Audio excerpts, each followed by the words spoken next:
వ్యర్థాలకు అర్థం చెప్తున్నారు. స్వచ్ఛ భారత్ స్ఫూర్తితో గ్రామాల్లోని చెత్త సేకరించి సేంద్రియ ఎరువులుగా మారుస్తున్నారు. చెత్తను పొడి చేసి రహదారి నిర్మాణాల్లో ముడి సరుకుగా వినియోగిస్తున్నారు. కృష్ణా జిల్లా పంచాయతీల్లో కొత్త ఆలోచనలు అమలవుతున్నాయి. ఈ చర్యలతో పల్లెలు పరిశుభ్రంగా ఉండడమే కాదు, పంచాయతీలు ఆర్థిక స్వావలంబన సాధిస్తున్నాయి. కేంద్ర రాష్ట్ర ప్రభుత్వాలు అందిస్తున్న స్వచ్ఛ భారత స్ఫూర్తిని పల్లెలు అందుకుంటున్నాయి. పంచాయతీల్లో సేకరించే చెత్తా చెదారాలు, గాజు, ప్లాస్టిక్ వ్యర్థాలను పునరుత్పాదన చేసేందుకు అనువైన యూనిట్లు ఏర్పాటు చేస్తున్నారు. కృష్ణా జిల్లాలోని పంచాయతీల్లో గ్రామీణాభివృద్ధి ఈ తరహా యూనిట్ల ఏర్పాటును ప్రోత్సహిస్తోంది. చెత్తశుద్ధి యూనిట్లతో పాటు సేంద్రియ ఎరువులకు ఉపయోగపడని గాజు, ప్లాస్టిక్ వ్యర్థాలను పునరుత్పాదన చేసి ఆదాయ వనరులను పెంపొందించుకుంటున్నారు.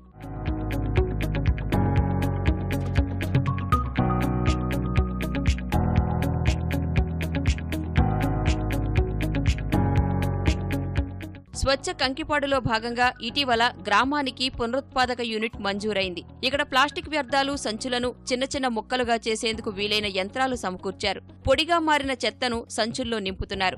అలాంటి పొడిని రోడ్డు నిర్మాణ పనుల్లో వినియోగిస్తున్నారు. చెన్నై నుంచి ఈ యంత్రాలు తెప్పించారు. ఈ తరహా యూనిట్ల ఏర్పాటుకు ముందుకొచ్చే పంచాయతీలకు అవసరమైన శిక్షణ, ఉత్పత్తుల విక్రయ అవకాశాలు కల్పించడంపై ప్రభుత్వం దృష్టి సారించింది. ఆంధ్రప్రదేశ్లోని శ్రీకాళహస్తిలో ఉన్న దాని తర్వాత మన కంకిపాడు గ్రామానికే ఇచ్చారు. దీనికి ఇంకెక్కడా ఇవ్వలేదు. ఈ తయారైన మెటీరియల్ మన రోడ్లకి అంటే తార్ రోడ్లకి కెమికల్గా ఏదో యూజ్ చేస్తారు. దీనికి చాలా ఉపయోగపడుతుంది. కెమికల్ రోడ్డు మెరుస్తూ అట్లా చేస్తుంది. గ్రామంలో మన కంప్లీట్గా చేస్తే చెత్త కానీ పొడి చెత్త గురించి కానీ మొత్తం 3 లక్షల రూపాయల ఆదాయం వరకు మనం చేసుకోవచ్చు. ఫస్ట్ క్లీన్ అంబాసిడర్లని మనం అపాయింట్మెంట్ చేసుకుంటాం. వీళ్ళు ప్రతి ఇంటికి వెళ్ళి తడి చెత్త, పొడి చెత్త 2 భాగాలుగా చేసుకుని అక్కడ మామూలుగా వీళ్ళు రిక్షాల్లో తీసుకుని వస్తారు ఇక్కడికి, తయారీ కేంద్రం దగ్గరికి. తడి చెత్త ద్వారా మరి కుండీలు వేసేసి దాని ద్వారా వానపాములు వేసి దాని ద్వారా సంపద అంటే డబ్బును సృష్టించడం సంపద అంటే అట్లా ఆర్థిక పరిపుష్టి సాధించడం పంచాయతీ.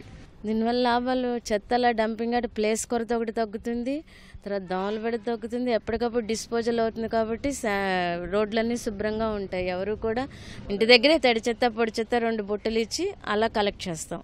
అది అలవాటు చేయాలి జనాలు. దానివల్ల ఏంటంటే రోడ్డు మీద చెత్త వేసే అలవాటు పోవాలి. అందరూ అది ఓన్ చేసుకోవాలి. ఆదాయం అంటే ముఖ్యం ఆరోగ్యం అండి. ఆరోగ్యమే మహాభాగ్యం అన్నట్టు ఆరోగ్యమే ఆదాయం. విజయవాడ లోక్సభ నియోజకవర్గం పరిధిలో టాటా సంస్థ కొన్ని గ్రామాలను దత్తత తీసుకుంది. అక్కడ పునరుత్పాదక యూనిట్లు ఏర్పాటు చేయిస్తోంది. జిల్లాలోని 14 మండలాల నుంచి 3 పంచాయతీల చొప్పున ఎంపిక చేసి చెత్త పునరుత్పాదనపై కొంతమందికి శిక్షణ ఇస్తారు. కాబట్టి ఏదైతే మనకు వేస్ట్ ఉందో టోటల్గా ఆ వేస్ట్ అంతా మొత్తం ఒక చోటకు చేర్చి కలెక్ట్ చేసి దాన్ని పెట్టి అక్కడి నుంచి ఎనర్జీని ప్రొడ్యూస్ చేయడం అన్నమాట. కాబట్టి ఆ ఎనర్జీని ప్రొడ్యూస్ చేయడం వలన మనకు మొత్తం చెత్త చెదారము అన్నీ వెళ్ళిపోతుంది. దానివలన మనకు ఉపయోగకరమైన ఎనర్జీ వచ్చేదానికి కూడా అవకాశం ఉంటుంది. పంచాయతీ సిబ్బంది సేకరించిన గాజు, ప్లాస్టిక్ వ్యర్థాలను రీసైక్లింగ్ చేసేందుకు 2 రకాల యూనిట్లు ఏర్పాటు చేయనున్నారు. ఒక దాంట్లో గాజు సీసాలను పొడిగా మార్చి అమ్మకానికి సిద్ధం చేస్తారు. మరో యూనిట్లో ప్లాస్టిక్ ను శుభ్రం చేసి కరిగిస్తారు. ఆ తరువాత శుద్ధి చేసిన ప్లాస్టిక్ ఇటుకలు తయారు చేస్తారు.